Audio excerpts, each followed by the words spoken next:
This is episode 2 of Mindful Masculinity, um, where, the focus is uh, self. We're going to focus on the things that we can do to improve our life, the things that we have power over to take back our power. And today, I'm just going to focus on feelings. Um, I think that so many times we experience things and things hurt us that we take the focus or we don't think about how it may affect the other person. Or sometimes I think that we as people are so arrogant that we think we're perfect, or we grow up in this idea that because we're not trying to hurt somebody, that we're not actually hurting somebody. And so I just want to kind of put some perspective into that, right? Where so many times, like I said, we think that because my intention isn't to hurt you, that means that I can't hurt you. And to me, that's arrogant. To believe that you can be going through something, or you can have a tiff with somebody, whether it's at work or with a spouse or with a friend, and the only thing that you're thinking about is what they did to you.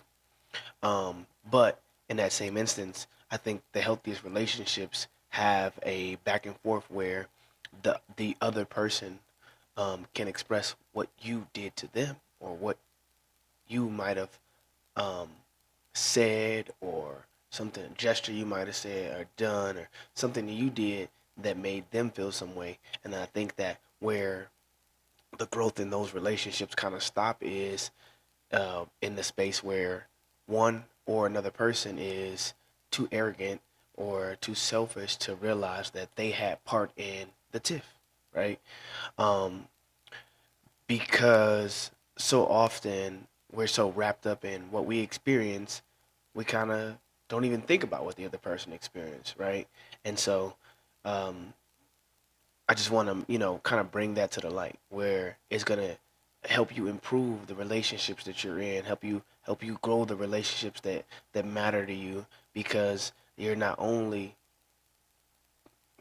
concerned with what you experience, but you're also open to figure out what you have done, or and a lot of times what I've learned is, it's not necessarily your fault that person felt something, but you can rub against other people's insecurities or other people's wounds. Um, for myself, for example, the way that certain people talk to me, it doesn't work. If you're raising your voice, if you're yelling at me, that immediately puts me in a defense. And so I've had to learn how, in work relationships, especially with people who hold titles that have a hierarchy, um, to express myself and say, "Hey, listen, you know, you can't speak to me that way. And the reason that you can't speak to me that way is because it puts me in this space. And it puts me in a space of defense. And so the only thing that I know is to yell back or wolf back. Um, but again, also, just to go into it, so I had this work thing with my boss when I first started the job, and um, he's a big expression guy, right? He comes in, he's just passionate, but he yells, and sometimes it feels almost degrading, or as if he's talking down on me. And so I had to pull him into the office and say, "Hey, listen, when you raise your voice at me, it makes me want to raise my voice back at you." And initially, he thought that I was trying to threaten him, but I said, "No, I just know myself enough to be able to set a boundary so that me and you can work together." And in response to that, his response was, um, "Okay, if originally, people don't like to hear about themselves, but eventually he was able to express to me that he doesn't like to be cut off when he's expressing or talking to himself, because during that back and forth, I might have been cutting him off, or that's what he expressed that I was doing. So I take to that and say, "Hey, okay, I was cutting you off," and then I was able to apologize for that. And after we had that back and forth, respectful back and forth, we would have a relationship where we respected each other's boundaries, and we were able to have a relationship where I felt like I wasn't being disrespected, and he felt like he wasn't being disrespected.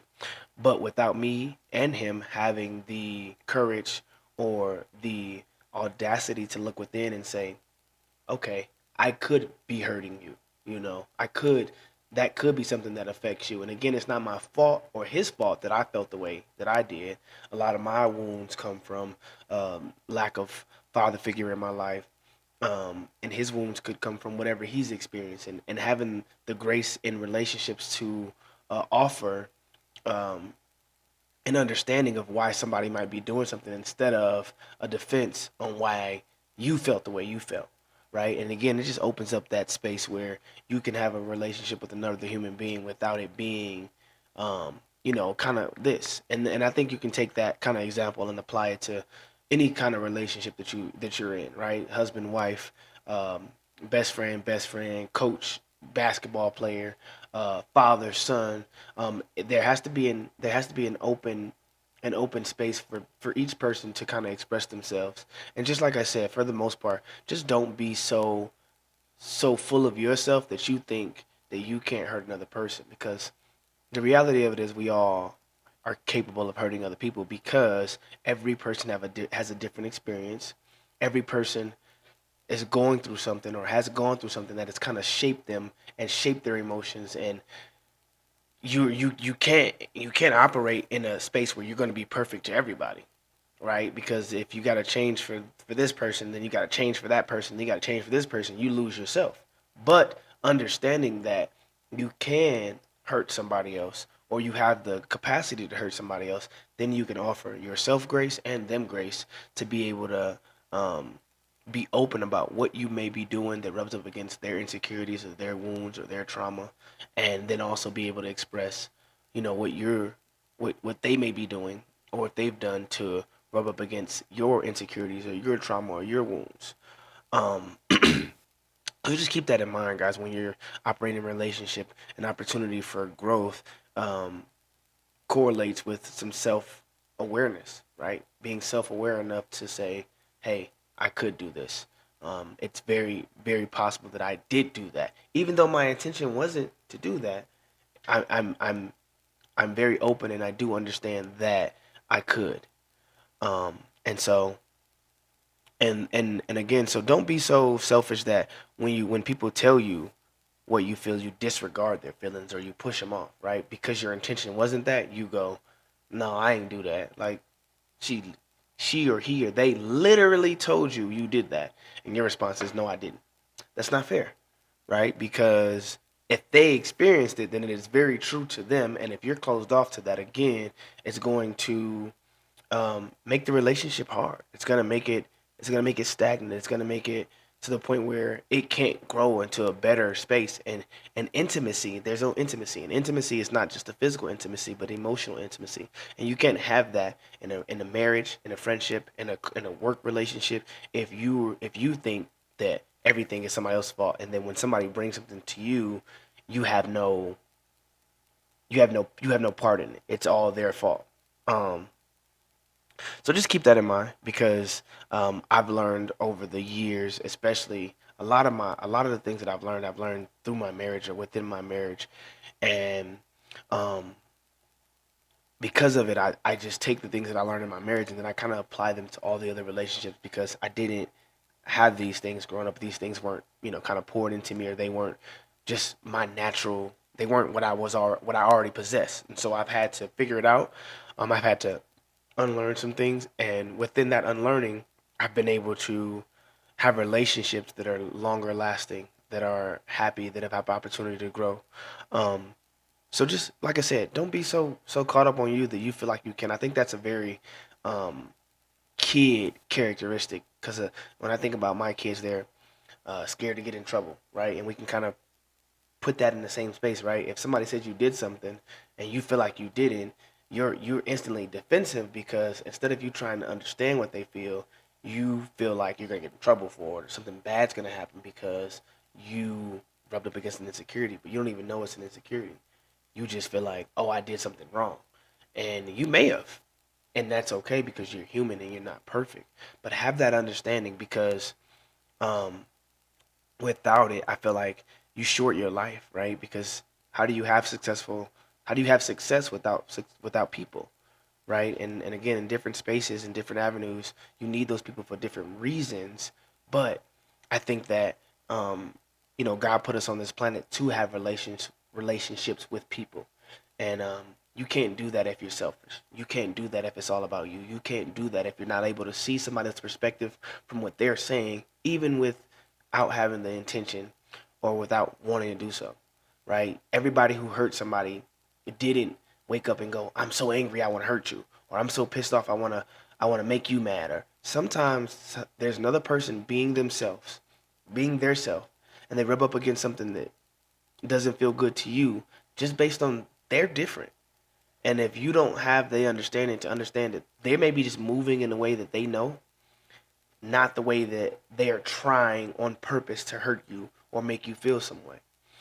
Um, so like I said, just keep that in mind because there's so much opportunity for relationships to put you in spaces that education won't, that um, experience won't, right? Just being a person that has that opening, and you never know how you can affect somebody's life in a positive way because you're open to hearing how you may have affected them. And at the end of the day, because you have that open space, then they can go back and a lot of times they can't even self-reflect because the other person was defensive, and now you have a back and forth without dealing with with what's really going on. But when you open up yourself to understand what they may be experiencing or what they're going through or why they're going through it, you may open up a bulb or a window for them to go and go, okay, now this happens more often than not. What is going on with me? Now you put the ball in their court because now you're open and you say, okay, I may have done that. That wasn't my intention, and I apologize. And now the fight part, right? The riffraff, the back and forth is gone, and the only thing that's left is now you got to deal with whatever you experience, and they got to deal with whatever they experience. But that may open up a door for them that never would have been open because there's so many people who just get defensive or who just completely negate the other person's experience or their feelings. So, today that's kind of what I wanted to go over. It's quick. Um, Eventually, these videos are going to get longer. They're going to get more insightful, especially when people start to comment and ask questions about things that they're experiencing, because that's where I feel like I'm most effective.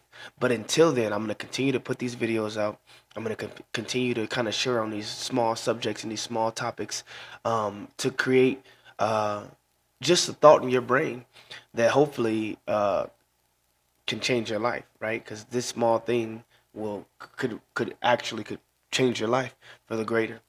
But like I always say, man, I appreciate the people who are listening. I appreciate the people who are are sharing, are subscribing to the channel. It's a new channel. It's gonna get better. But I thank you for your time today. You guys have a good day and God bless.